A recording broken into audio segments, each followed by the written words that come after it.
Magandang araw sa inyo lahat. Ako po si Banat Bay. Simulan natin kagad ang banatan, ha? Yarian na kagad kasi umaga na dito, umaga na. Binabati natin ng happy birthday si Boss Dada. Alam kong humihilig ka na ng malupit na malupit. Birthday mo na. Hilig ka na siguro ng hilig. Ay, gising pa pala si Boss Dada. Andiyan pa siya. Magandang araw po sa inyo lahat. Ako po si Banat Bay at ito na naman tayo. Magsisimula na tayo magkwentuhan. Ano nang balita? Sabay ganun no? Anong balita? Hindi ko rin alam eh. Ang gulo-gulo. Pwede ko bang itaas ng kamay ng mga nagugulhan na? Nagugulan na rin ako sa Pilipinas. Buti na lang Biyernes na. Buti na lang talaga Biyernes na. May nagwawarla sa Senado. Meron namang tambaluslos na nangaaway. Ewan ko ba talaga? Ay nako. Di ba? Tapos meron nang may nangi-scam. Ay nako, budol-lipunan ng gulo-gulo ng politika sa Pilipinas. Papasok ka pa para mang-scam. Anyway, eto na nga, talagang nagigirian ng dalawang tanso. Tanso talaga. Huwag na nating paikot-ikutin, pareho silang tanso. Nagigirian na po yung dalawang tanso at yung isa parinig ng parinig, parang alam mo na, parang ang dami-dami sinasabi. Tapos urong-sulong ang mga sinasabi. Yung isa naman, medyo mukhang pikon na at nambabastos na rin. Ang saya, no? Di ba? Meron ako nakita, meron ako narinig. Sabi nitong isang pinklawa na dilawa na vlogger na profesor. Alam nyo na yun kung sino yung profesor na yun, di ba? Sabi niya, bakit daw nag-aaway mga Duterte tsaka mga DDS at tsaka ano? Ngayon, kita nyo na, kayo-kayo. Mali na naman kasi kayo sa konsepto eh. Ang ipiling nyo kasi ng DDS, yung mga sumama sa unit team, hindi ho DDS yun. Yung mga tunay na DDS talagang kalaban na ho talaga ang mga tanso, ever. Oh, hindi ho nagbago yun. Simula't simula, magkalaban na talaga ang DDS. Yung tunay na DDS at saka mga tanso, okay? Para linawin lang ho natin, kasi sinasabi nila ngayon, oh, kita nyo na, gulo-gulo nyo na ngayon. Dati, unitae kayo. Hindi po kami unitae. Okay? Never kaming naging unitae. Yung mga naki-unitae, hindi yung DDS, mga tanso yun. Mga nagpabudol. Di ba? Tama, mali. Oh. Parang si ano, ay grabe naman. Wag naman. Kasama na natin ata yan ngayon. Ata. Pero ako tuwan-tuwa ako, Diego Latigo ha. Tayong mga Iskonyan. Tuwan-tuwa ako sa ano nila ha. Kasi kita mo ha. Yung unitae na yan, ano nangyayari? Wala lang. Alam mo kung ano masasabi natin? I told you so. Ganun lang, di ba? Wala eh. In all of these things, kaming mga tujongs, mga relax lang kami. Relax kami. Chill. Chill lang kami. Bakit to? Chill. Chill lang kami mga brad. Nanonood kami sa mga awayan nila. Yung mga ganyan-ganyanan nila. Oh, panoorin natin yung mga labanan. Yung parinigan ni Amy Marcos at ni Speaker Romualdez, di ba? At siyempre, kasama na rin yung gulo ng Senado dyan. Oh, di ba? Makikita naman natin yung malupit ang banat ng Senado. May isa pa nagwawarla dyan. Oh, ano? Gumagano, no? Bubula bibig sa Senado. Sabi ko naman sa inyo di ba? Ang sip-sip nyo nun Tapos ngayon, nagsisigaw kayo dyan, no? Di ba? Ano napala nyo? O, tama, mali. O, anyway, simulan na natin kagad. Eto na. O, saan ba natin sisimulan, ha? Yung initiative, People's Initiative. Sino unahin natin? Sige nga, si Senator Amy o si Romualdez? Parang ayokong pakinggan. Parang mambubudol Ewan ko ito lang masasabi ko sa inyo. Kung kumakampi kayo kay Senator Amy ngayon, wala kayo pinagkaiba noon. Nabudol na nga kayo, nung papabudol pa rin kayo. Hindi totoo naman eh. Pareho naman silang ganun lang eh. Puro sila sat-sat, honestly. Wala akong kinakampihan doon sa dalawa. Kaya kayo, kung kumakampi kayo kay Senator Amy ngayon dahil binabanatan niya si Tambo, wala rin kayo pinagkaiba. Nagpabudol din kayo. O, di ba? Maniwala ko kayo dyan. Ang ending ho niyan, Marcos pa rin. Magaling maglaro ito mga ito eh. Alam mo si Senator Amy, magaling maglaro yan. Maniwala ko kayo sa akin. Hindi man sila nag-uusap kasi sabi ng isang direktor, di sila nag-uusap ni Marcos. Sabi sa akin. Hindi ko naman papangalanan kung sino yung director na yun. Hindi, totoo ba not ba? Hindi naman talaga sila nag-uusap. Talaga namang meron silang Still. Kasi we're not just against the Marcoses. That's not the real score here. Hindi yan ang tunay na siste ngayon na kesyo against kami kay Marcos. Hindi ho yun. You're getting us na mali. Hindi ho kayo tama ng pag-unawa dito sa mga banateros. We are against traditional politicians. We are against this kind of politicians. Diba? Kaya nga ho namin gusto ang estilo ni Pangulong Duterte, Roa Duterte. It is because iba ho ang estilo niya kumpara sa mga existing politicians. Malinaw na malinaw ho yun. Kaya nga yung awayan na ito, awayan lang ito ng power. Who is more powerful? The Senate or the House? Saan pumapasok dyan ng taong bayan? Honestly, sa totoo lang, both of them. Isipin nyo both of them are saying they're doing what they're doing because taong bayan. Pareho sila eh.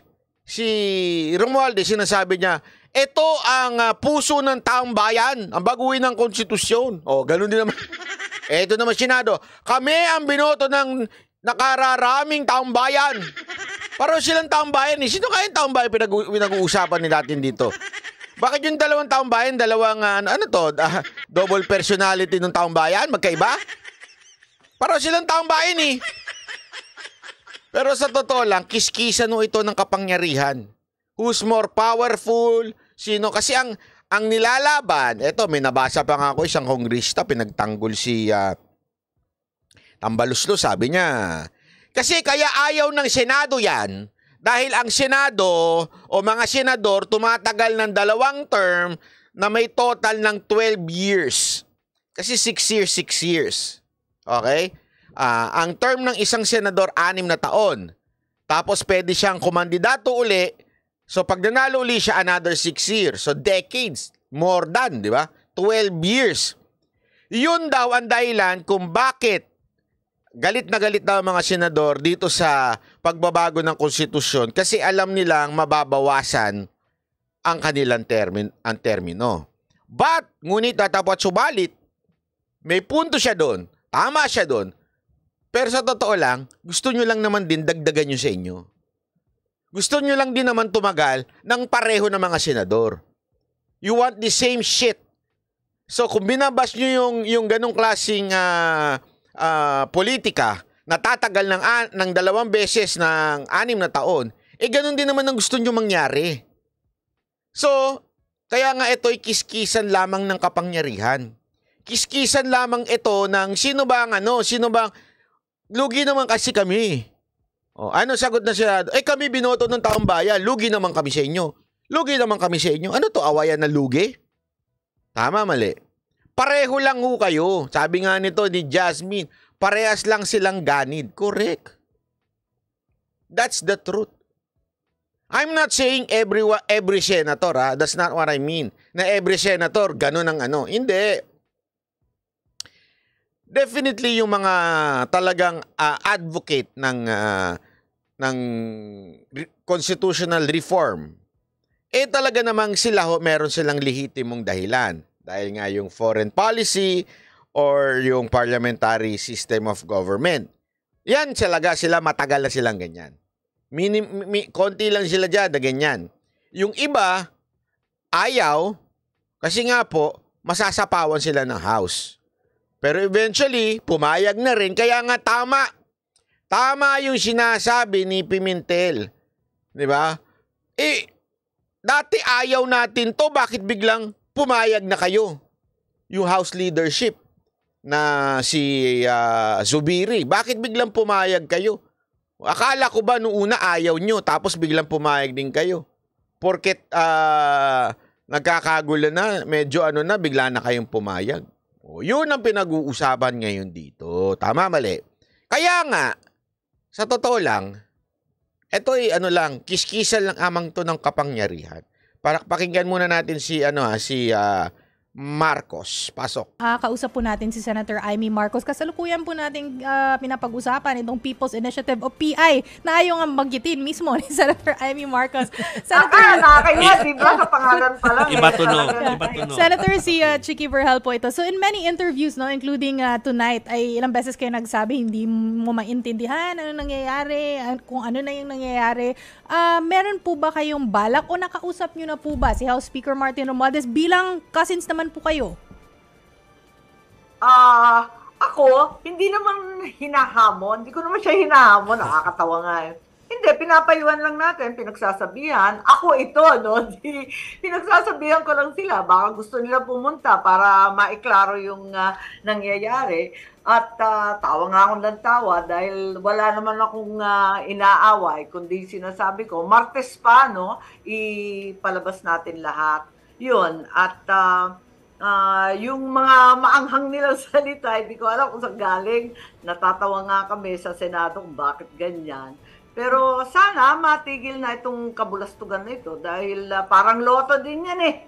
Alam naman natin yung mga sistemang ganyan. Kung ano yung pandaraya sa loto, siya rin ang panloloko at panlilinlang dito sa PI na to. Iisa lang ang mananalo at hindi ang taong bayan. Mm-hmm. In a press conference. So sinasabi niya kasi po na yung iniimbitahan niya kasi magkakaroon ng ng hearing na naman para ho dito sa PI na kesyo nakakapagtaka lang dahil ang sinasabi niya sa isang balita, mamaya papakinggan natin, na sinasabi niya natatakot naman daw yung mga witness humarap. Yan ang mahirap, di ba? Sinasabi ko na nga bago ka dumaldal ng todo-todo, I believe talaga, I believe na merong talagang bayaran na gaganap kasi there's a lot of reporting. Kaya lang, minsan kasi dito kay Senator Amy, nauuna yung bibig bago yung Sana, kung sinasabi niya ngayon, baka daw walang umattend kasi natatakot na witness. Sabi ko, ba't ka pa nagpa-hearing? Anong gagawin niyo na naman dyan? Kung walang attend kasi daw natatakot. Anak naman ng weteng, oo.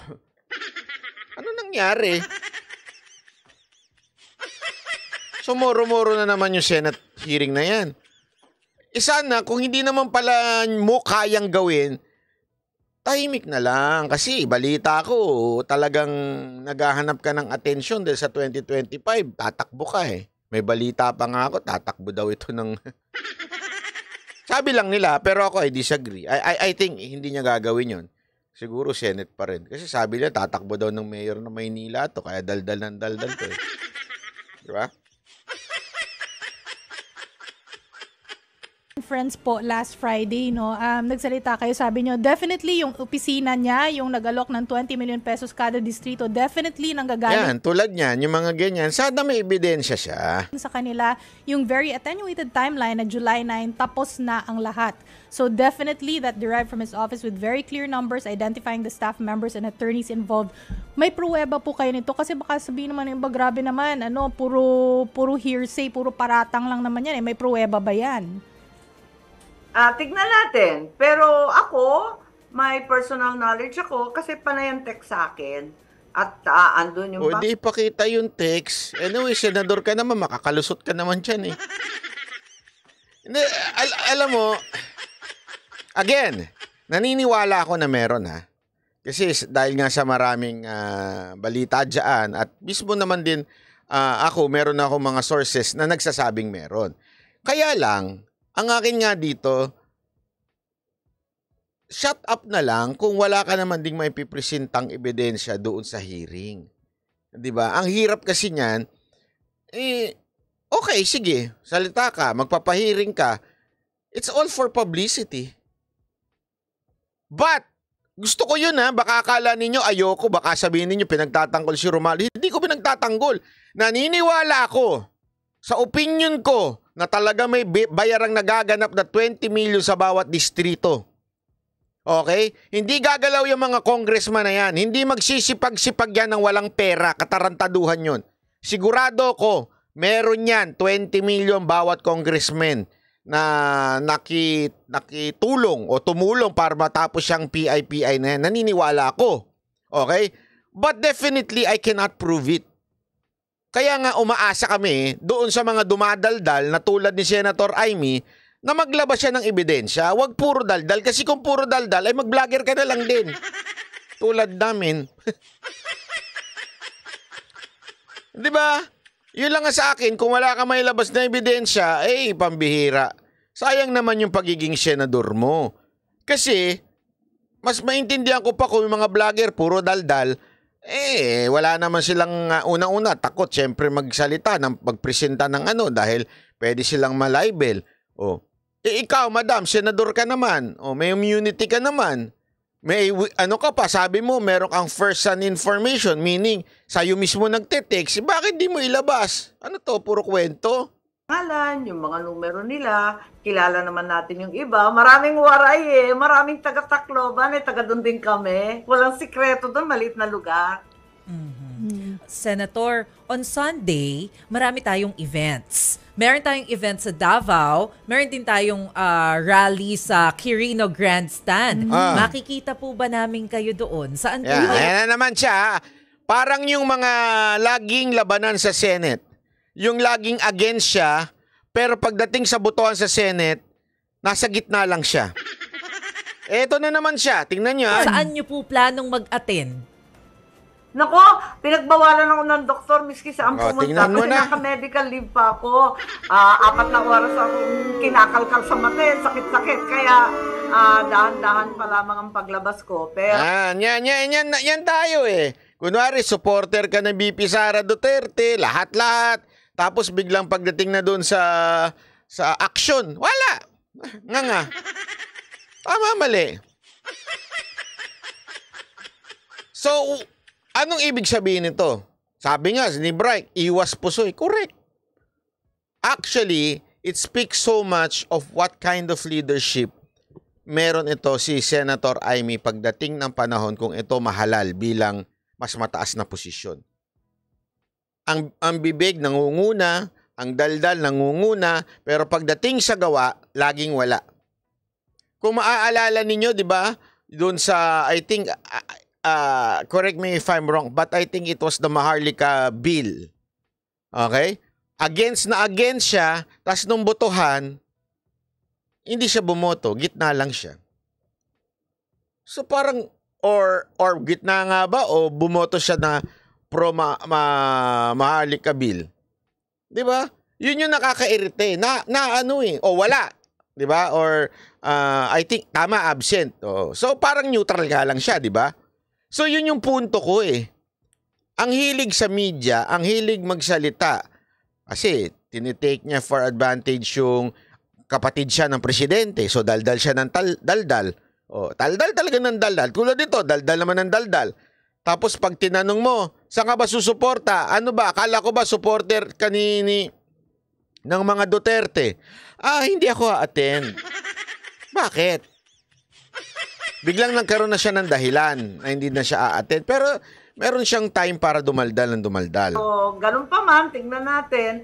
At yun nga, makasaysayang weekend yata to. Ewan ko, tignan natin. Pero sana, tuloy-tuloy lang ang trabaho. Kami sa Senado hindi magiging hadlang. Ang totoo, hindi naman kami tutol sa tsa-tsa, hindi naman kami tutol sa pagbabago ng economic provisions, hindi rin kami tutol sa PI. Ayaw lang namin sa PI nila na napakasagwa naman at may bayaran at ginagawa na kawawa at nagmamalimos ang Pilipino. Palibasa maraming mahirap sa atin, wag naman sinasamantalang kahirapan. Yan, yan. Yun na nga sinasabi natin. Alam nyo, kung baga sa boxing match, Merong referee, judge, boxer, and coaches. Si Amy is just an audience. Wag naman ganun. Di ba? Sige, bula pa. Ayan ang mga... Hindi, alam nyo, totoo naman eh. Talaga medyo... Ito, it speaks so much kung anong klaseng leader to. Kaya in the future, pag talaga kayo bumoto dito, dinaig nyo pa yung nabudol tapos nagpabudol pa uli. May ewan ko lang sa inyo, kung tanga pa rin kayo, yung mga nagsasabing, ay, nabudol kami. Tapos ngayon, yan, boboto nyo pa rin yan. Bakit ba, Banat Bay? Galit ka ba sa mga Marcos? Hindi ho. This kind of leader is a sign ng ng traditional politician. Yung ang hilig magsalita, pero iba yung ginagawa. Yun ang problema natin sa bayan natin eh. Marami sa bayan natin, traditional politician. Ano yun? Pagkampanya, ang daming pangako. Lahat kulang na lang talaga pangako ang buwan. Di ba? Lahat talaga punong-puno ng pangako. Pagdating ng pagsisilbi na, yung sila'y nanalo na, lahat ng pangako nila, magkakaroon ng dahilan para hindi matupad. Di ba? Yun ang sinasabi nating ayaw natin.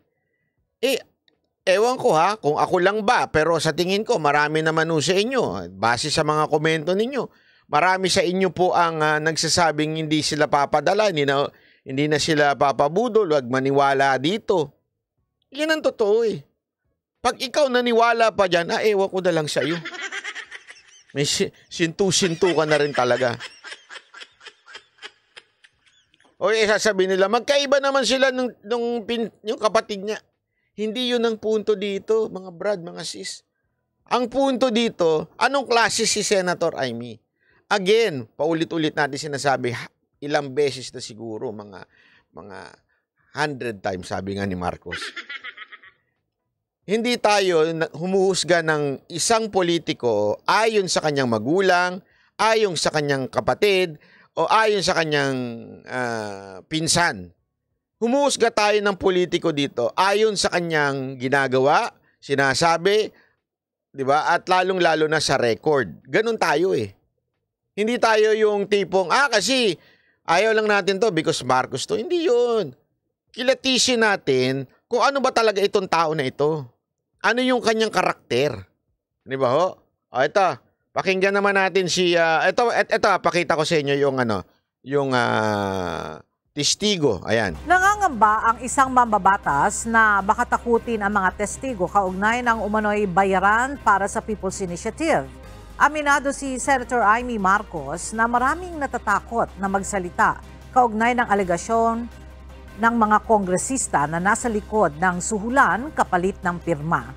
Bukas naman daw ang senadora kung nais dumalo ni House Speaker Martin Romualdez at ng iba pang kongresista sa pagdinig para magpaliwanag. Iimbitahan din ang ilang justices at mga bumalangkas ng 1987 Constitution. Pangungunahan ni Senator Marcos ang investigasyon sa umano'y suhulan kapalit ng pirma sa January 30 bilang pinuno ng Senate Committee on Electoral Reforms and People's Participation.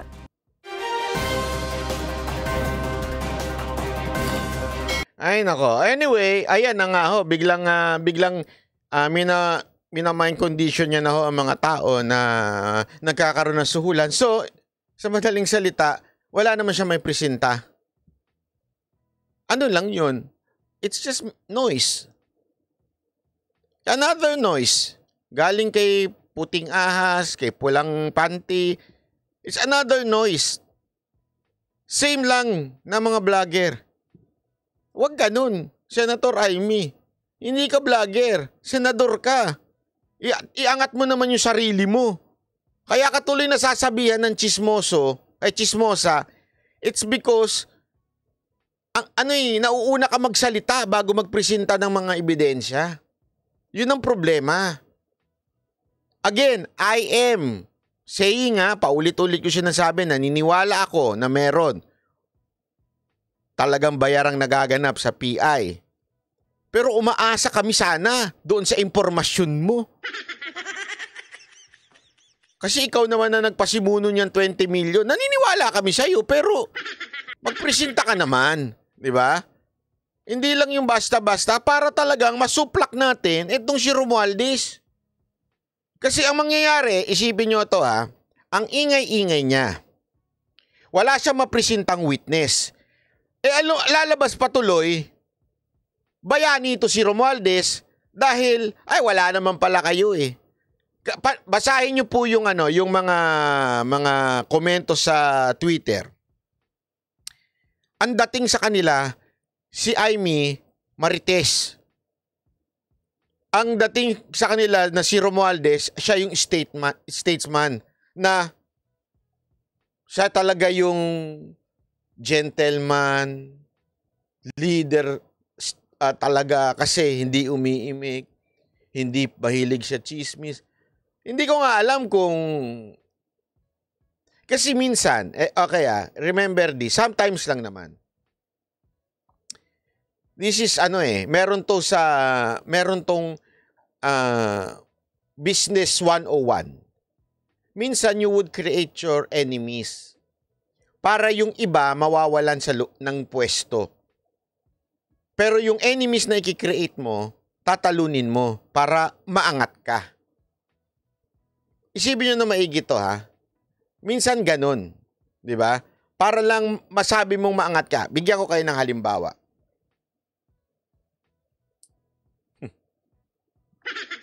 Ni-reveal yung secret, no? Ganito. Atin-atin lang to. Huwag nyo sasabihin sa iba. Secret ko ito eh. Secret ko ito noon.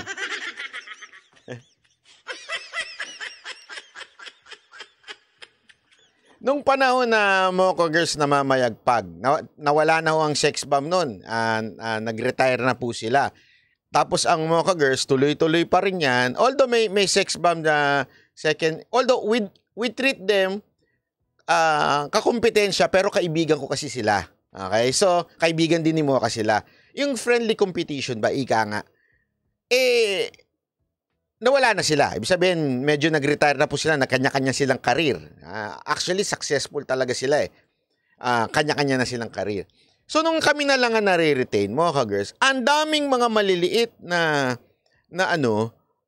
girl group na naglalabasan. Yung mga fly-by-night na girl group. Maraming yan eh. Alam nyo kung ano ginawa ko? Kasi ganyan ang style sa business. I created a second group. I called them Mocha Babes. So that, etong mga fly-by-night na mga girl group, bago nyo kami tapatan nyo muna yung Mocha Babes. Yun yung parang junior namin. So ano yung ginawa ko doon? Hindi ko ginawang kalaban ng Mocha Babes totally, pero parang nagkakaroon ng competition. Hindi naman competition, pero parang kino-compare ang Mocha Girls at Mocha Babes. Pero kinreate ko sila, hindi nila alam yung iba, para yung level nito mga maliliit, dito lang, hanggang dito lang sila sa Mocha Babes. Hindi sila lalagpas dyan. Ganun na minsan ginagawa ng mga negosyo. Di ba? Pag mataas ka ng negosyo, kikreate ka na medyo, akala mo kalaban mo, di ba? Pero actually, kinreate mo lang yon para yung mga kalaban mo na nag-a-attempt na kunin yung corona mo, yun lang ang abutin nila. That's the art of negotiation. Sabi nga nila, art of war. Ganun. So anong kinaugnayan nito doon sa nangyayari ngayon? Kasi ang nangyayari ngayon, parang ang dating, nag-aaway itong dalawa na pareho naman din silang Marcos. Huwag tayo magpaikot-ikot. Same lang sila ng pinanggalingan. Pareho lang ho sila. Wala ho silang pinagkaiba. Ngayon, hindi ko alam kung ang motibo ni pagpasok ni Senator Amy is para ibagsak ba si Tambaloslos o kaya nagkakaroon ng ganito para umangat si Amy. Nagigets ninyo? Kasi, imagine this isipin nyo lang na mabuti.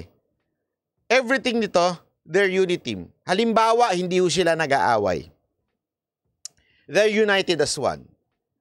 Pusta ko sa inyo, yung frustration ng tao sa presidente, mapupunta kay Amy, mapupunta sa kay Tambaluslos. Mali. Kasi Marcos sila iisa sila eh. Di ba? Bakit itong isang Marcos parang biglang lumipat sa kabila para kunwari sila mag-aaway? Isipin nyo, para lang umangat itong isa. Pag hindi nyo naintindihan yan, nabubudol na naman kayo. Maniwala kayo sa akin, nabubudol kayo. Kasi sa totoo lang, they know na mahirap pabagsakin ang mga Duterte. They know, ang hirap kahit anong... Imagine this for 6 years, all the money of the Yellows na ubos.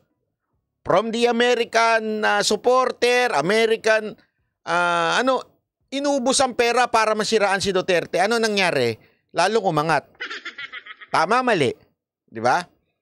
Kaya alam nilang hindi nila mapapabagsak si Sara Duterte agad-agad. So, paano gagawin? Kailangan, kunwari, meron munang ibang gulo na nagaganap. Di ba? Tapos, tingnan mo, darating ang panahon. Ito pagmasdan nyo, darating ang panahon, it's either si Amy or si Tambaluslos ang magiging hero. Isa sa kanila magiging hero ang labas. Tingnan ninyo, darating ang panahon na yon. Alam nyo, wag ho tayo magpalinlang. This is all politics. Wala hong kinagkaiba yan sa pinuno nila.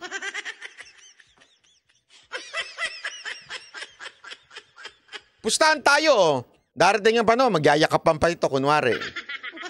Magbabati na naman to. Panoorin nyo ito Ito naman si Romualdez. Fairness, Senator Amy Marcos, kasi mentioned you and your staff and lawyers na kayo raw po yung nag-offer ng 20 million per district in exchange for the signatures. That is baseless. Siguro, kausapin mo na siya. Nagmamarites siguro, nakikinig sa mga marites. I'd like her to prove it and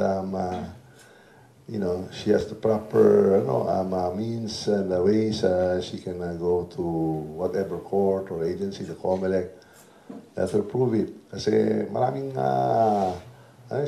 marites nang lumalabas yan sa Senate. A lot of speculation, di ba? So, we leave it up to them, di ba? Parating sinasabi na nga ni Madam Senador, nakausap ko daw, ganito, may tampo.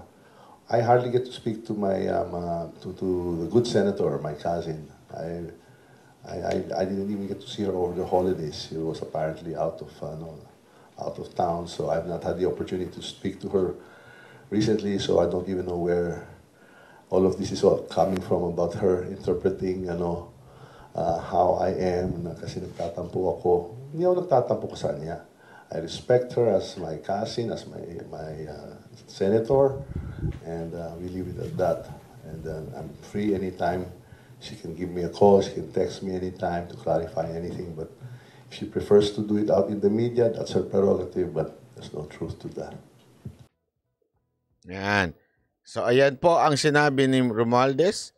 At yan na nga yung sinasabi nating paulit-ulit na etong dalawan to, sige, nag-aaway, binabanatan, pero eventually, tingnan ninyo, eventually, amoy na amoy ko Eventually, mag-uusap din yan, aayusin, tapos, sila yung aangat din. Ganon din yan. Walang pinagkaiba yan. Maniwala kayo sa akin. Ito, panoorin niyo to. Ay, sorry. Ito. Tigilan na ng Senado ang pag-atake sa Kamara. Yan pong hirit ni House Speaker Martin Romualdez, kasunod ng patuloy nilang akusasyon na ang Kamara ang nasa likod ng People's Initiative. Nakatutok si Tina Panginiban Perez. Actually, tama si... May mensahe si House Speaker Martin. Sabi ni Diego, makakakuha ng suporta si Tamba bandang huli. Tama.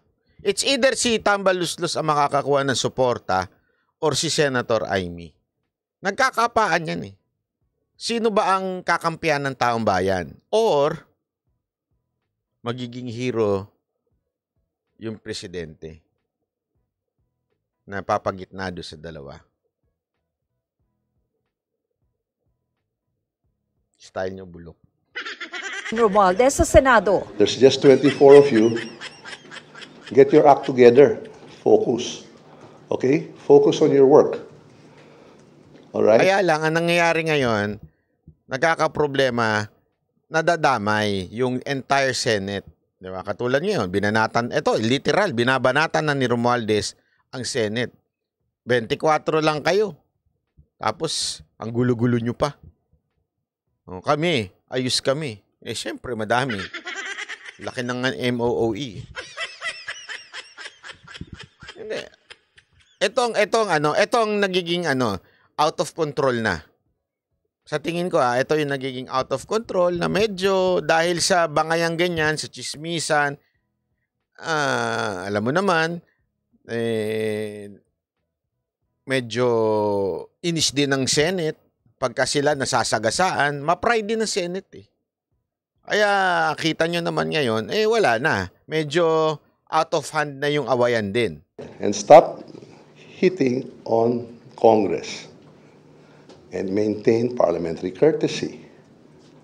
Lest 300 congressmen start picking on, well, the delays that you have caused.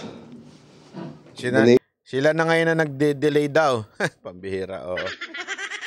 Sila na nagde-delay. In legislation. Okay? Sinabi yan ni Romualdez matapos patuloy na akusahan ng mga senador ang Kamara bilang nasa likod ng isinasagawang pagkalap ng pirma para maamyendahan ang saligang batas sa pamamagitan ng People's Initiative. Isinantabi pa ng Senado ang resolusyon para sa pag-upo ng Kongreso bilang Constituent Assembly para baguhin ang ilang economic provisions lamang ng konstitusyon habang patuloy na umuusad daw ang People's Initiative. Sabi ni Romualdez, ganito rin ang nangyayari noon. Lahat ng mga House of Representatives nakapasa ng mga resolutions to revisit the charter. Pero nagugulat po ako pagka na-transmit na sa Senate, parating dead on arrival, parang ayaw pag-uusapan. And I believe it has never been the intention of the Philippine Constitution to arrogate unto a few senators the veto power, particularly a veto power to stop any discussion on charter amendments. Sinulatan din ni Romualdez kahapon si Senate President Juan Miguel Zubiri para ulitin ang suporta ng Kamara sa bersyon ng Senado sa resolution of both Houses 6. Just to assure him to assuage any hurt feelings that they have been suffering because nakikita mo medyo na yung senador kung ano ang mga sinasabi pero huwag na natin patulan. Idiniin ng Speaker na ang People's Initiative ay isa sa 3 paraang nakasaad sa konstitusyon para maamyendahan ang konstitusyon. Eto, tanong lang, kasi may mga humihirit di ba, bakit ba kayo galit na galit sa PI, sa People's Initiative? Bakit ba, ano naman yan nasa batas naman natin yan. To change the Constitution, isa yan sa mga option. PI, People's Initiative. Tama naman kayo. Actually, talaga naman nasa batas yan. Ang sa tingin ng taong bayan o sa tingin namin na wala sa batas ay yung paraan ng pagkuha ng People's Initiative. Anong ibig sabihin? Kasi ang People's Initiative, sa pangalan at pangalan pa lang, initiative ng taong bayan. Hindi dahil ginagamit ang pagiging mahirap ng mga Pilipino at bibigyan mo ng pera para mapuwersa silang pumirma. Hindi yung what, it's the how. Ano ibig sabihin nun? Hindi yung what, meaning hindi yung People's Initiative, it's how nila kinukuha yung People's Initiative. Yung proseso ang mali. Yung style ng pagbayad, yan naman ay literal. Marami yung nagre-reklamo dyan. Sa akin yan, dami nagpapadali ng mga nila na pinwersa lang sila, wala silang choice kasi hindi naman talaga pinaliwanag, basta lang pumirma. Yun yung inireklamo natin dito. Manipulation sa mga Pilipino or maybe hindi lang manipulation, using yung pagiging mahirap, di ba? Siyempre mga Pilipino sa hirap ng buhay, sa mahal ng bilihin, wala silang di naman mapupuno yan. Pirma na lang tayo, may 1,000 tayo. Di ba? Yung iba pa sinasabi, pag di ka pumirma, wala kang ayuda. Siyempre, ikaw naman, pipirma ka. Kasi meron ako talaga mga kilala na nakatira sa mga talaga sinasabi nila, uy, alam mo sir, talagang yung dito sa barangay namin. Talagang sinabi sa amin, ayuda daw to. Kahit iba'y nakasulat, ayuda daw. Ganun talaga literal eh. So sila naman, ayaw naman nilang mawala ng ayuda kasi tinatakot sila eh. Pag hindi kayo pumirma dito, sa susunod na mamimigay ang ayuda ang gobyerno, wala kayo. Paano yun? Di pirma kayo.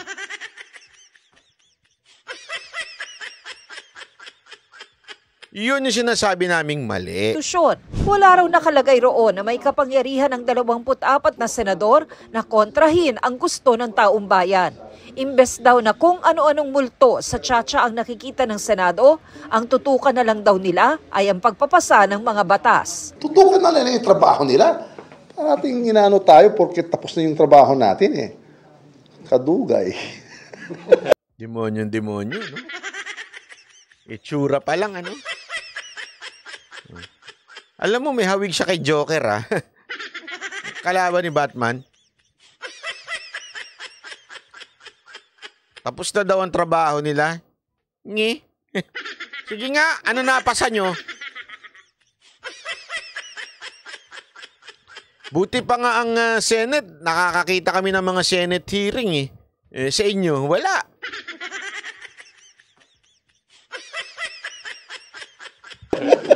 Wala kayong pakialam sa PI. Yung PI, trabaho na yan ng taong bayan. Yung mga congressman at yung mga senador, trabahuin natin yung legislation. Trabahuin nyo nga. Bakit ginagawa ninyo? Ba't di kayo nagtatrabaho? Ba't inuuna ninyong utusan yung mga congressman na asikasuhin yan? Ikaw talaga, diloloko mo kami, brad eh. Laban ng kanyang pinsang si Senator Amy Marcos na si Romualdez Umano ang nasa likod ng pamimigay ng 20 million pesos sa bawat legislative district para isulong ang People's Initiative. And that is baseless. Siguro, kausapin mo na siya. Nagmamarites siguro, nakikinig sa mga marites. I'd like her to prove it and she has the proper means and the ways she can go to whatever court or agency, the COMELEC, let her prove it. Kasi maraming marites nang lumalabas yan sa Senate. Tinanong din si Romualdez, single sa pahayag ni Vice. Grabe, marami daw. Senate, paano ba yan? Mga senador, ang banat sa inyo ni Romualdez, marami daw sa inyong marites. President. Ano masasabi nyo? Sige nga. Tingnan ko nga kung may tapang itong presidente ng Senado na si Subiri. Wala pala kayo. Puro daw kayo mga chismosa. Wala kayong pinagkaiba sa puting ahas. Puro pala kayo mga chismosa. Sige, Senate, sagot! Para masaya. Sagutin nyo. Hindi, inaapi kayo, di ba? Hawakan mo nga si tenga. Hawakan mo nga. Pumapalag na si mukhang marami na siyang ipon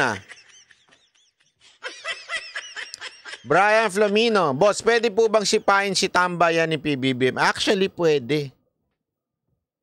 Kasi alam nyo, talaga yan? Matik yan sa Congress. Kung sino ang i-anoint ng presidente, yun talaga nagiging speaker. Totoo po yan. Kaya lang kasi, may narinig ako eh. Si Gloria, na daw talaga, retired na sa gusto niya maging speaker. Na siya, hindi na siya yung There was, eto personal ko narinig to sa mga congressman. There was an attempt, not by Gloria, okay? There was an attempt from congressmen convincing Gloria to fight si Romualdez sa speakership. Itong ang nangyaring mga gulo nung nung bigla na praning ho itong si Romualdez. Meron talaga. they were trying to convince Gloria na tapatan si Romualdez. Si Gloria mismo nagsabing, hindi na, okay na ako, I'm good. Gusto ko na lang maging congressman. Gusto niyan tahimik na lang. Kaya nga ngayon, parang wala akong nakikita na pwedeng tumapat kay Romualdez. Yung clout, wala eh. At syempre, ito si Romualdez, ginagamit niya talaga yung pagiging pinsan niya. So, unless the President Marcos would lift a finger para matanggal yung pinsan niya, wala mangyayari. Ang problema, wala eh. Sino ba? Si Pulong, malabo. Sa tingin mo kukunin siya ni Marcos, si Pulong? Imposible. I don't think so. So talagang, kaya nga hindi ba yung mga bulong-bulungan na gustong patakbuhin si BP Sara sa Congress? Yun ang posible. Tapos sabihin ni PBBM na, eto, ikaw maging speaker. Yun! Pwede yun. Kayang-kayang sipain si Romualdez. Pero this time, parang wala. I don't think so. Wala. Sara Duterte tungkol sa kanilang relasyon. As my Vice President, as my Secretary of Education, she has my full support. I don't know what I have said or done to attack her. Please identify those actuations, if any. Kung nakikinig sa mga Marites o kung kaninong senadora dyan. Ako, senadora, Marites. So sinasabi niya, Marites ka, Amy.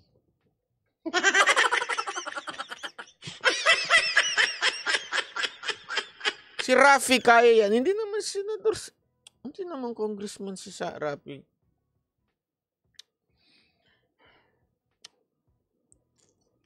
Wala nang posibilidad na bababa sa Congress si Rafi. Bakit ba siya nasuggest yung mga ganyan? Ano ba yan? Nakaka-stress yung ganyang klaseng comment. Pwede ba? Parang awa naman. Ini-stress niyo ako eh.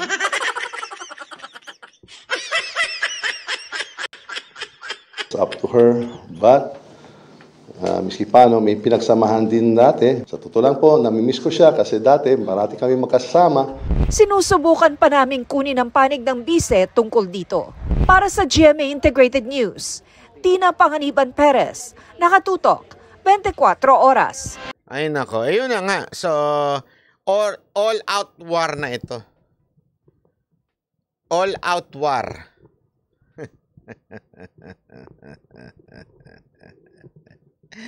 Meron akong basang pangalan dyan. At meron akong kaya.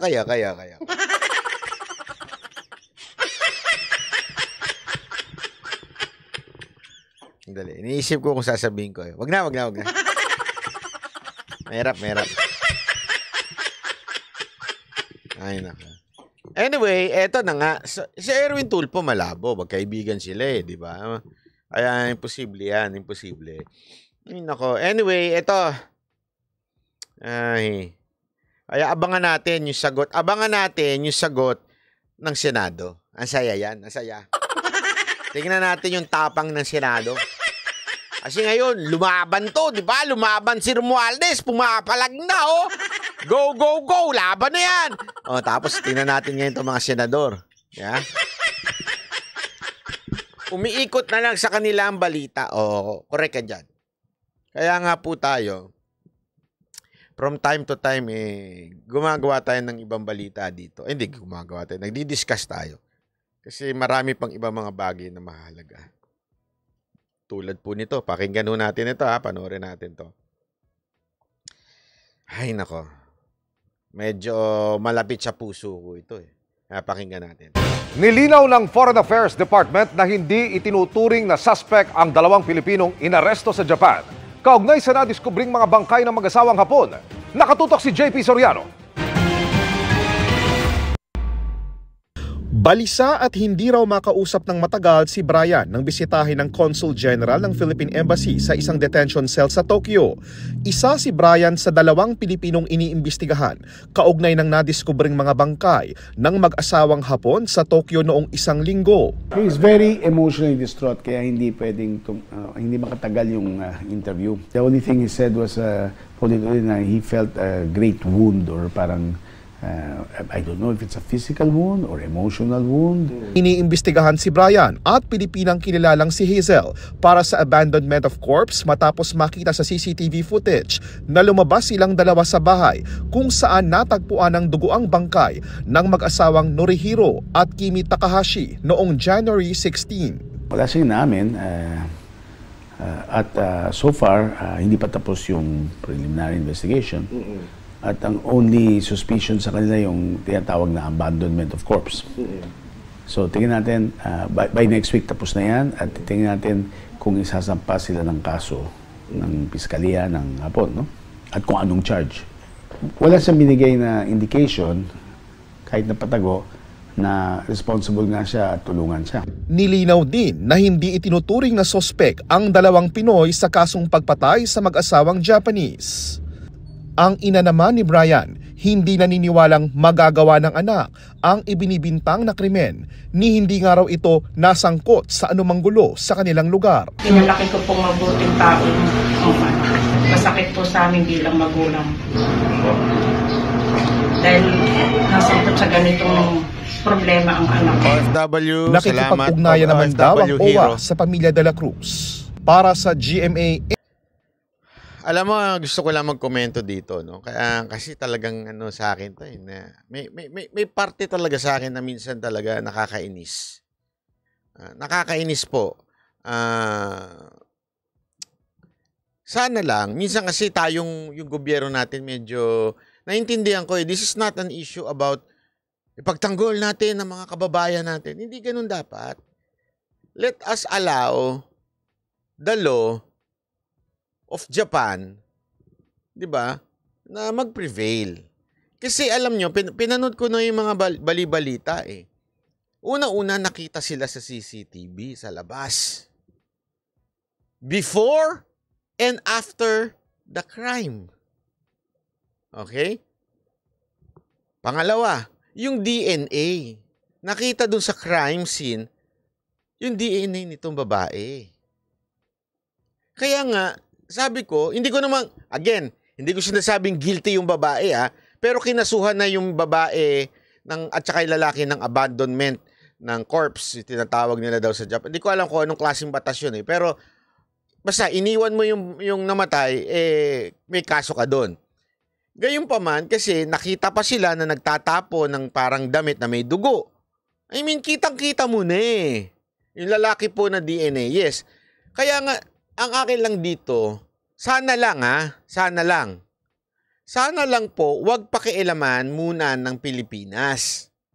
Kasi baka lumabas na, kaya maraming nagagalit minsan sa gobyerno natin, kasi pinagtatanggol natin yung mga kababayan natin na sa tingin nila na mga bansang yun, gumawa ng kasalanan. Wala namang problema if we will give them, assist them, with a lawyer. It's okay. Okay? Kasi kahit saang bansa, ang isang taong inusgahan, the government will provide a lawyer for them. Kahit ba ito'y ina-accuse na guilty, nagpo-provide pa rin ng gobyerno. That is part of law na kailangan gawin. Okay? So okay lang sa akin yun.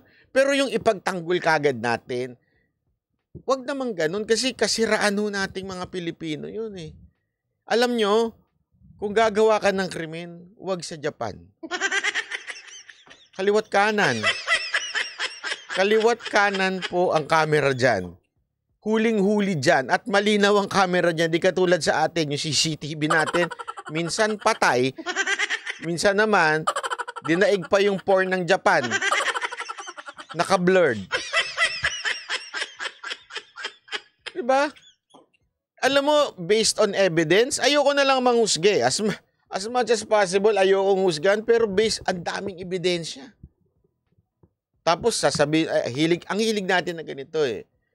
Mag-i-interview tayo ng magulang. At kamusta ba yan? Siyempre, alam mo sabihin ng magulang, hindi, masamang anak yan. Gagong anak yan. Bastos na anak yan.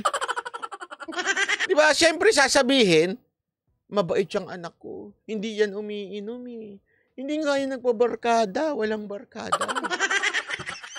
Diba? Laging ganun eh. Matik na yan.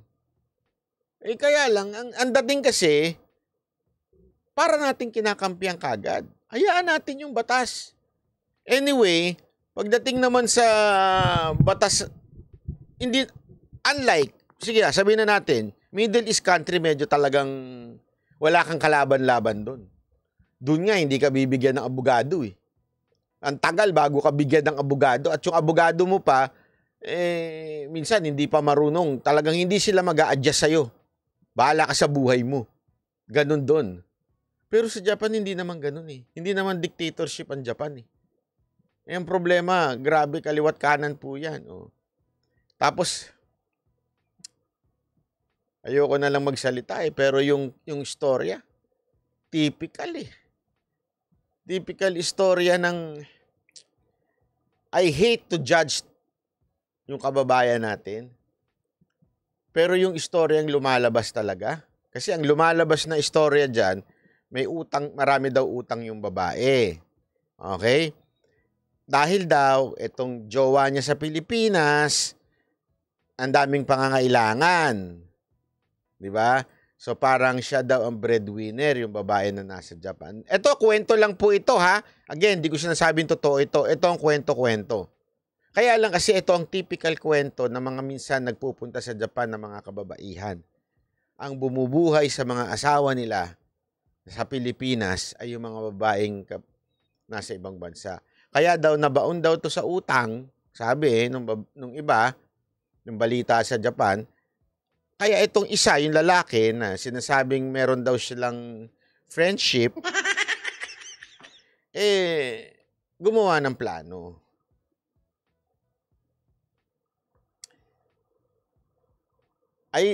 Ako, maganda sana sa gobyerno natin, sana lang po, sa gobyerno natin, hayaan naman lang po muna natin imbestigahan ng Japan. Huwag muna tayo, shut up muna tayo. Let's allow them to investigate. Shut up. Huwag muna natin ipagtanggol kaagad. Kasi this is not a question of Pilipino ka ba? Hapon ka ba? Hindi ganun eh. This is a question, nagkasala ba o hindi? Kung nagkasala, nahusgahan, nadala sa korte, huwag na natin ipagtanggol. Ang dating kasi, diyan nagagalit ang ibang bansa sa atin minsan. Parang ang dating laging kinukonsinti natin yung mga kababayan nating gumagawa ng kasalanan. Yan ang totoo. So sana po, hindi ko po sinasabi na merong kasalanan yung kakababayan natin. Ang sinasabi ko lang sa gobyerno natin, sana po, pabayaan muna natin ang gobyerno ng Japan, imbestigahan ng malaya ang nangyari. Hindi naman po mga racist agad dyan mga yan. Pilipina ka, ikaw may kasalanan. Hindi ho ganun yan. Dahil ang dami pong marami ho silang ways on how to prove kung sino talaga yung nagkasala. Ibang-iba ho sila sa atin. Parang awa nyo na. Huwag nyo na itulad sa atin. Iba yung batas sa atin. Iba yung pagkuha ng... Sa kanila, maingat sila sa mga investigasyon nila. Kasi, alam mo kung bakit?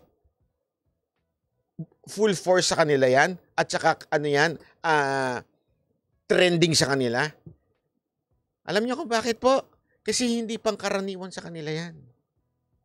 Sa Pilipinas, pangkaraniwan yung ganyan. Kaliwat kada ng patayan dito sa atin eh. Sa kanila po, iskandalo yan. Sobrang iskandalo, balitang-balita sa buong Japan yan. At bit-bit ang bansang Pilipinas. Kaya dapat careful tayo kasi damay-damay na naman tayo niyan. Damay-damay na naman po tayo. Hayaan muna natin sila. Bansa nila yan eh. Hayaan natin silang... Anyway, full force naman sila dyan. Hindi naman sila busy sa crime dyan. Bibihira ang crime dyan. Totoo. So sana po, yun lang ang aking pakiusap sa ating ating gobyerno. Huwag mo munang pakialaman. Hayaan nyo muna. Sa Pinas kasi, mekos-mekos sa investigation.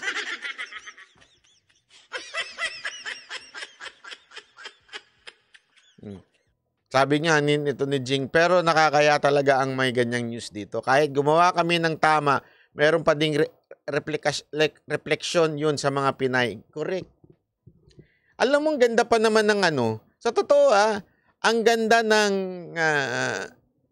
imahe ng bansang Pilipinas sa Japan. Oh, totoo, walang biro. In every sect ng career ng mga tao doon, gusto nila Pilipina eh. Marami akong nakakausap dyan. Lalong-lalo nila yung trabaho ni Madam Jing. Gustong-gusto nila sa caregiver, mga Pilipina. Pilipino, Pilipina. Kasi nga po, iba kasi mag-care tayo. May care talaga. Ito nga si Jing eh. May pagka-brusko na yan, pero may care pa rin yan kahit papaano. Kasi sa kanila, yung ano mo lang, yung matrabaho lang nila, masabi mo lang nagtrabaho tapos oras na, kasi very sila eh, pagdating sa time. Ang mga Pilipina po hindi, talagang may lambing, ika nga. Kaya nga ang dami kong, di ba, may dami kong kaibigang Hapon na mga, lagi kong tanong sa kanila, bakit Pilipina gusto nyo? Bakit hindi kayo maganda? Ang ganda-ganda ng mga Haponesa. So naman eh, di ba? Yung mga Pilipino gustong-gusto sa Haponesa, bato mga Hapon gustong-gusto sa Pilipina. Alam niyo kung bakit? Kasi daw pag ang Pilipina nagmahal, talaga nga namang sweet, care. Ang mga Haponesa daw, meron nga akong vlog, walang seryoso to. May napanood akong vlog eh. Sabi do sa vlog, would you consider, Japanese to, would you consider yung asawa mo na adulterer kung pumatol siya sa mga prostitute? Alam mo, ang daming sumagot na Japanese women doon. Sinabi niya, wala, it's okay as long as they won't love them. Ganun, totoo napanood ko yun. Sabi ko nga, ganun. Okay pala magkaroon ng jowa. Na Haponesa. Biro lang. Pero it reflects so much what kind of wife sila. Sa atin, tanong mo yun sa mga Pilipina, okay lang ba sa inyo na yung asawa nyo kumangkang ng pokpok? Ay, magwawala yan! Hindi pwede! Napanood ko din yun, sabi. Ba't ka nanonood nun, Garski? Ikaw talaga. Kasi sa kanila, basta, alam mo yun, basta importante, wala nga problema sa kanila, mambabae yung asawa nila eh. Basta uuwi ka sa bahay at ang pera mo akin. Ganun ang kultura ng Japan. Uwi ka sa bahay, sagutin mo anak natin at yung sahod mo sa akin. Kung gusto mo mag-umise araw-araw, magbabae ka dyan, bahala ka sa buhay mo. Basta ang pera sa akin. Yun ang totoo. Ganun ang mga ang kultura nila. Sa ating kasi mga Pilipina talagang may lambing. Clingy tayo mga Pilipina eh. Ay kayo mga Pilipina. Sobrang yung clingy, di ba? Yung talagang mayat-maya, reporter. Anong reporter? Yung jowa nyo, kailangan ni-report sa inyo araw-araw kung saan kayo galing, pumunta. Umiihi na ako. Nasa na ako, restaurant. Lumabas na ako ng restaurant. Sumakay na ako ng jeep. Pauwi na ako. Kailangan ganun eh. Pag hindi nag-text, mamamatay yung jowa eh. Di ba? Yung asawa. Ganun tayo. Kasi nga, tayo? Anong punto ko dito? Isa lang. Ganun tayo katingin nila sa atin. We're loving people. They really think loving tayo eh. Loving, sweet. Tapos yung mga ganito mangyayari. Di ba? Kaya nga sabi ni Jing yan si Jing, matagal na yan. Pinanganak na yan dyan sa Japan. Nagkaasawa na, iniwan na ng asawa. Hindi. Biro lang, Jing.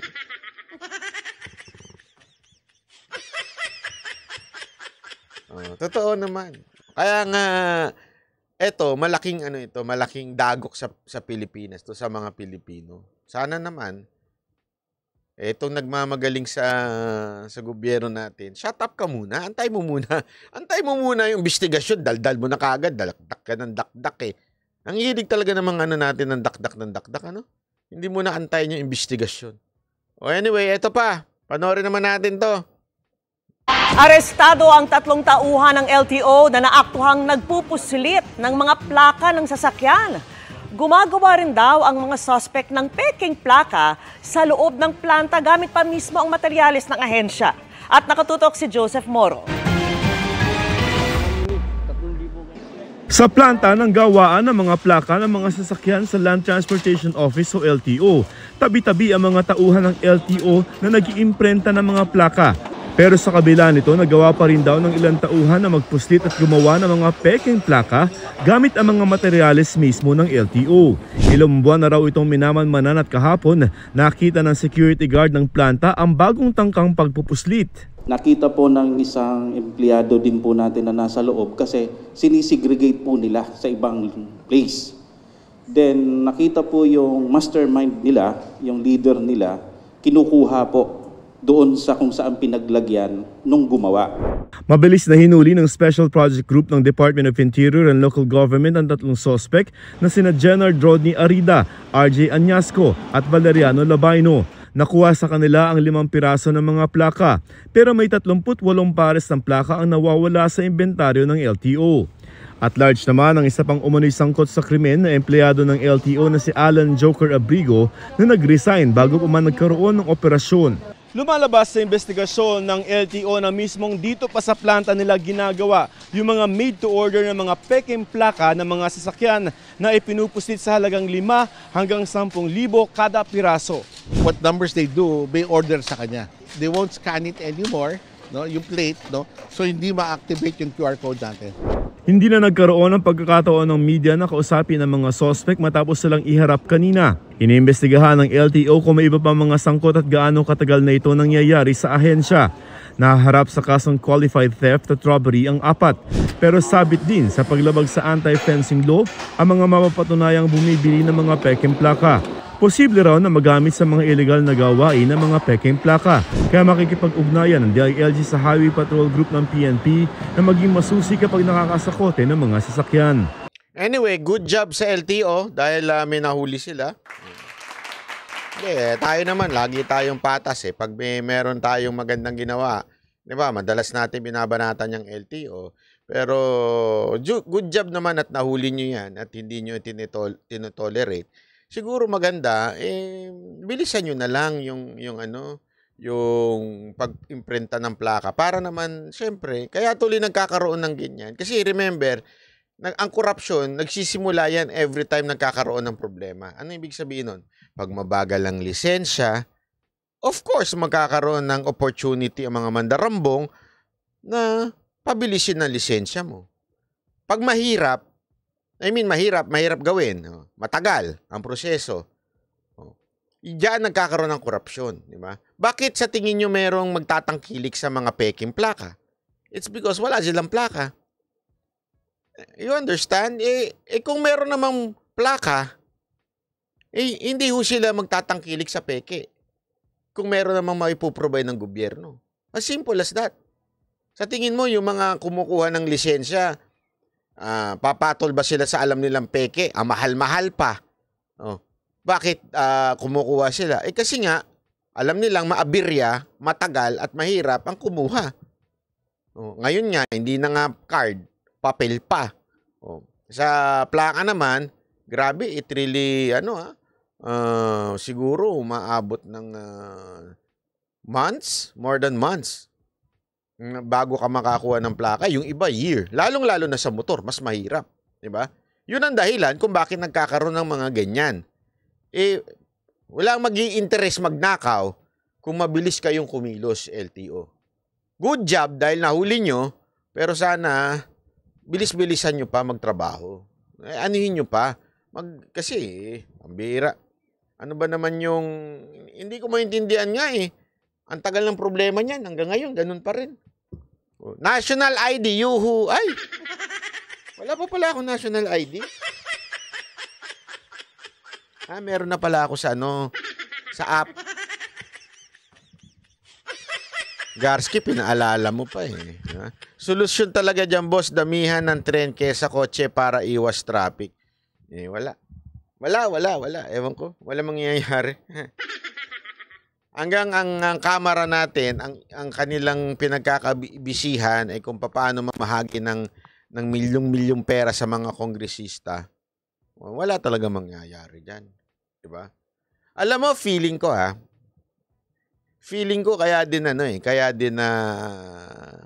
tinanggal si Tebes dyan. Kasi alam natin, si Tebes naman, kasi talagang kaalyado yan ni Pacquiao. Kaalyado ni Pacquiao, at saka Mindanao yan eh. Diba? Talagang kaalyado rin ng mga Duterte yan. Malapit yan kay Pulong si Tebes. So, siguro kaya din tinanggal yan, kasi yan yung tipo ng taong hindi hindi ko sinasabing malinis siya, kaya lang mayaman na yan. Hindi yan magpapasuhol. Kasi yung pera niyan mas malaki pa sa pera ni Feeling ko lang kasi yan eh, 'di ba? Alam naman natin kung saan ang negosyo niyan. Kaya din siguro tinanggal kasi parang ganoon na nangyari. Lahat ng balakit sa gobyerno tinatanggal. 'Di ba? Si Bantag tinanggal kasi alam naman natin kung saan nagkakalutuan. Si Tebes malamang papalagyan. Kaya siguro tinanggal yan, di ba? Ayan ang yan ang talagang senaryo diyan eh. So, ganyan para matanggal yung mga balakit sa kanila. Kaya tayo nagkakaproblema dito sa mga isipin niyo ang daming problema ng Pilipinas from license, plaka, traffic, mahal ng presyo. Pero ano nakikita natin sa mga mambabatas natin? Nag-aaway sila tungkol sa mga marimarites. Di ba? Doon. Akala nyo natutuwa ang taong bayan sa ginagawa ninyo? Mga mga animal kayo dyan? Gina Estrebor, maraming salamat. Maraming salamat sa mga nakakalala. Yan. Si Benny Antiporda sa NIA, di ba?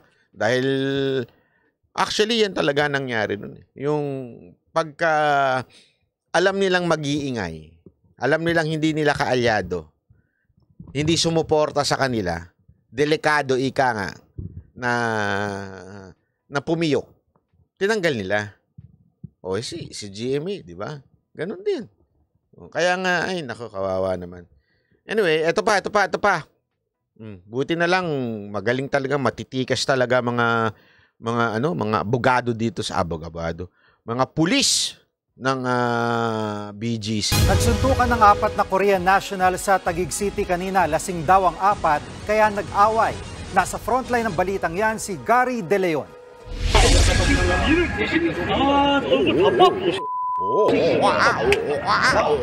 Panay ang sigawan ng 4 na Koreanong yan sa parking lot na ito sa BGC sa Taguig kaninang madaling araw.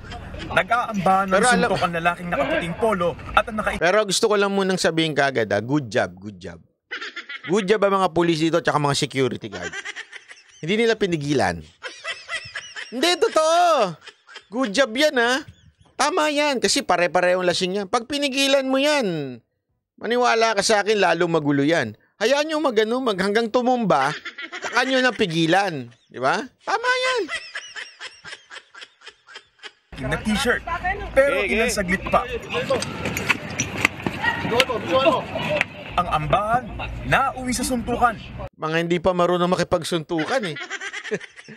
Hoy, magpaturo nga kayo sa mga sa mga nasa kanto dyan, yung mga Pilipino mahiling makipagsuntukan. Nakisali na rin ang 2 pa nilang kasama. Tinangka na nakaitim na tumakas, pero hinabol siya ng kaalitan. Hanggang sa makorner siya at saka tinagtad ng suntok. Sinubukan ng mga pulis at CQ na awatin sila, pero di sila nagpapigil. Sa presinto tuloy ang bagsak ng 4 na Koreano. Kinilala sila Ito lang atang Koreano nakita kong medyo may pagkaubis. Di ba usually mga Koreano payatot? Diba? Bakit dito? Seng Jun Lee, Jun Jae Kim, Jong Min Kim at Seng Hyun Kim. Ayon sa Taguig PNP, ayaw nila si Kim Jong-un pero lasing puro Kim ang pangalan nila, no? ang 4 na Koreano na muntikan din silang saktan. Halos nadaplitan na rin po kami ng mga suntok, kaganoon din yung security ng mga nag-aaway-away po. Tila naimasmasan naman ang 4 ng mahuli na mga magtotropa pala. Nang matanong kung bakit sila nagsuntukan.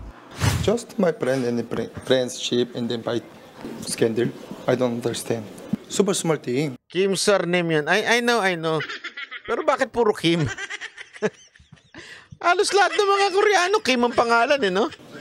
Sa ngayon, inaalam pa ng otoridad kung mga turista o nagtatrabaho sa lungsod ang 4. Sa huli, nagkaareglo na rin. Pero desidido raw ang Taguig Police na magsampa ng reklamo laban sa 4 na Korean national. Alarming scandal dahil po sa ginawa nilang kaguluhan po doon. Hindi, alam mo maganda, aside from, sampalin nyo na lang isa-isa. Malay mo, off-cam. Diba? Para medyo matuto naman ng konti. De, joke lang po yun, Baka sabihin naman nila, pakano mo naman banat ba Yung mga pulis natin, pag mga ganyan, pagpatay ng camera, medyo umbagin nyo ng konti para matuto. Ganun pala sa Pilipinas. Hindi kasi alam mo, sa ibang bansa, kulong yan. 7 araw, ilang araw. Sa Japan nga makasuntok ka lang Kaya hindi nagsusuntok ka kahit mga lasing mga tao doon. Hindi magsusuntukan doon. Kasi pag ikaw nagsuntukan kayo doon, nakadugo ka. Naka po, hindi ka lang 1 linggong kulong. As in, ang sabi nga nila, I think 12 days or 14 days. I'm not sure, Pero ganun katagal na hindi ka pwedeng kumausap ng kahit na anong abogado. Pag-aaralan lang nila yung kaso mo muna. Ganun katagal. Sadya, ika nga sa atin, pustahan ko sa inyo, wala na yan sa kulungan, Hindi kasalanan ng pulis yun, kasi yun ang batas sa atin. Hindi naman nila pwedeng i-hold dyan ng more than 24 hours. Kakasuhan naman yung pulis. Tama, mali? Kaya sa totoo lang, pangit niyang batas natin na yan Yung hindi mo pwedeng i-hold ng 24 oras. Kailangan mong palayain pagka wala namang ano yan. Tapos yung alarm scandal, I think mga bailable lang naman yan Kaya mga kapulisan natin, pag may pagkakataon, pagpatay ng camera, konting lang, yung hindi magmamarka. Para pag nagpa-medical. Joke lang mga pulis natin, niloloko ko lang po kayo Alam kong hindi nyo gagawin yan. De, joke lang po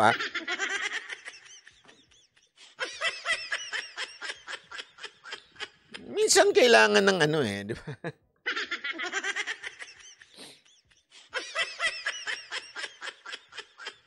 Para medyo magtanda sila na, ay, ganito pala dito. Sinisikmuraan. Pinipitik ang itlog pagka Banat ba? Huwag ka naman ganyan ka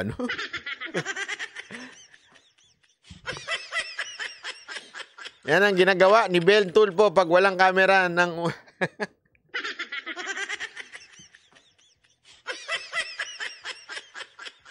Kaya idol ko yun And then yung disobedience po dahil sa kabila po ng pag-awat natin sa kanila, patuloy pa rin po yung ginawa nilang panggugulo. Nagbabalita mula sa Frontline, Gary De Leon, News 5. Ayan, ay nako. Oy, Taguig. Hindi, alam mo, kaya maganda dyan sa... Honestly, walang biro. Ito, seryoso na. Ganyan dyan sa Taguig. Hindi dahil sa talagang mahigpit po dyan. Kilala ko ang mga dyan, napakahigpit ng pulis natin dyan. Mula sa kanilang direktor ng Taguig, maging lalo na yung mismo pinuno sa BGC, isa pa yan, mga stricto yan. Galit na galit po yan sa mga foreigner na nagtatry mag-bribe. Alam nyo ba yung mga bribe, million ang bribe na mga foreigner minsan dyan, pero kinukulong nila. Alam mo kung bakit? Nakausap ko kasi mismo yung dyan Kasi sabi nila, kung kaya nyong gawin sa ibang city yan, dito sa Taguig, sa BGC, hindi nyo kayang gawin yan. Kaya yung mga dyan, kulong kaagad. Kaya tuwan-tuwa ako pagka Minsan nga gusto kong silang abisuhan Pag meron kayong ikukulong ng mga foreigner, tawagan nyo naman ako. Tapos patayin nyo yung mga camera. Diba? Magaling. Boss Dada, ba't gising ka pa? Forget birthday mo. Ano to? Nagkakampay-kampay ka? Anong petsa na? Alas 4 na. Tulog na bata. Huling punta ko ng BGC 2012 pa. Oh. Malapit na. Punta ka na uli. Kita-kita tayo. Boss Dada, iset mo na yan, ha? Magpunta tayo ng BGC. Pakilala ko sa inyo. Hindi, pakilala ko sa inyo yung ano dyan, yung napakatikas na mga kapulisan natin dyan sa BGC. Oh, walang biro. Mapakagagaling ho ng mga pulis natin dyan. Talaga nakakatuwa. Oh, mga maano ho talaga yan. Yan yung, alam mo yung, di ba nung punta ako dyan? Disente. Hindi naman sa nanlalait tayo sa ibang mga pulis, ha? Pero minsan talaga merong mga presinto na, naalala ko talaga yung panahon ni Elezar. Yung sumama kami kay PNP Chief Elezar noon. Sumama kami ni Mocha. Inikot namin ang Metro Manila, yung mga presinto. Doon sa iba, mapapakamot ka talaga eh. Ano ba to? Hindi naka-uniforme yung mga ibang pulis. Minsan naka-shorts pa. Kaya din hindi ginagalang. Yun yung time na yun, ha? Pero alam ko nalinis yun eh. Kasi talagang pagka naabutan ka, natutulog-tulog, yari ka eh. Pero etong sigurado ko dito sa BGC, pag pumunta ka dyan, yung very formal sila. Para kang, alam mo yun, nanonood ka sa pelikula na pagpasok mo ng presinto, matitino yung itsura ng tao. Hindi ka matatakot mag-report. Di ba? Ganun eh. Hindi ako nagbibiro. Subukan nyo. Pumunta ng presinto dyan. Hindi ako mapapahiya sa inyo. Pumunta kayo ng presinto ng BGC, dalawin nyo dyan, tignan nyo yung loob. Sabi ni Banat Bay, mag-aayos daw kayo. Tingnan nyo, maayos talaga. May pagmamalaki ko yan. Ako mismo nakita ko biglaan. Milang beses na ako pumunta dyan biglaan. Talagang napakagaling, Sabi ko, ito dapat ang model sa Metro Manila, yung ganitong klaseng presinto. Hindi yung kakatakutan mo, hindi yung amoy preso.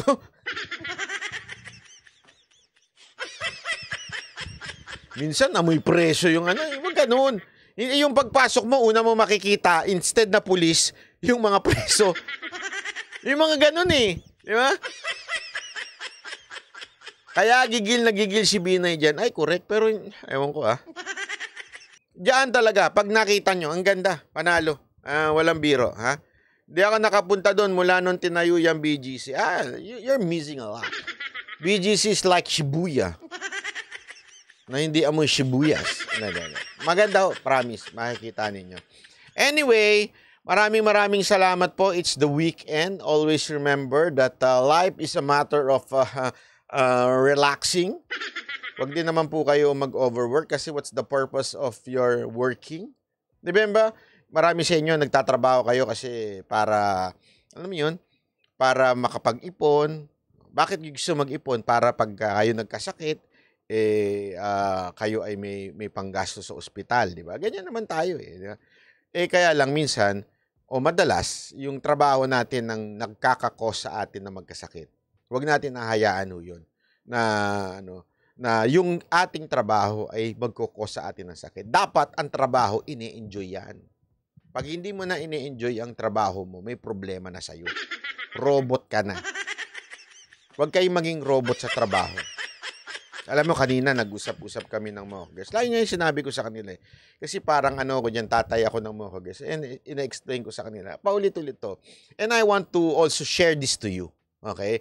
It's not a Bible verse whatsoever. Pero ito lagi kong sinasabi sa kanila eh. I keep on telling them, you should know how to visualize your future. Okay? Importante po yun. To visualize your future. Actually, it's a biblical principle, di ba? Sabi nga ng Panginoon, bago ka gumawa ng isang bagay, kailangan nakikita mo na. May planado mo na. Or else, nagtatrabaho ka ng in vain. Anong ibig ko sabihin? Ganito lang kasimple. Nasubukan na ba ninyong mag-drive nang hindi nyo alam kung saan kayo pupunta? Try nyo. Ubus ang gasolina nyo. Tama, mali. Di ba? Kasi nga, hindi mo alam kung saan ka pupunta. It's the same question na sinabi ko sa Mohogers eh. After 5 years, after 10 years, siyempre by that time, medyo marupok-rupok na tuhod ninyo. Hindi na kayo makasayaw. Di ba? Anong nakikita mo sa sarili mo after 10 years?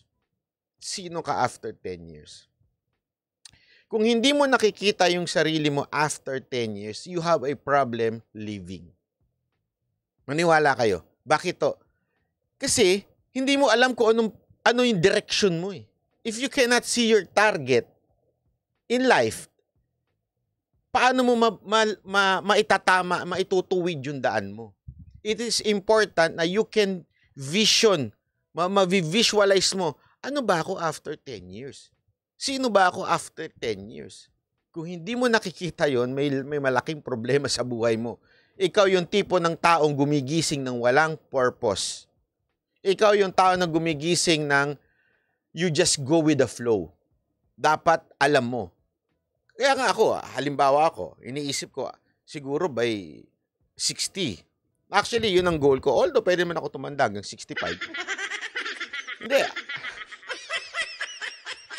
By 60, gusto ko mag-retire na ako sa kakabanat. Kasi ala naman 60, matanda. Oy, Sandro, bakit ka ganyan? Oy, Kitty, ayusin mo yung pamumuno mo sa Davao. Si Kitty na mayor? Ito, walang biro. After 10 years, after 60 years old ko na, kailangan iba na yung nakikita ko sa sarili ko by that time, di ba? Yun ang pinapaliwanag ko. Let's learn to kaya nga it's really important na tayo po ay mag-pause.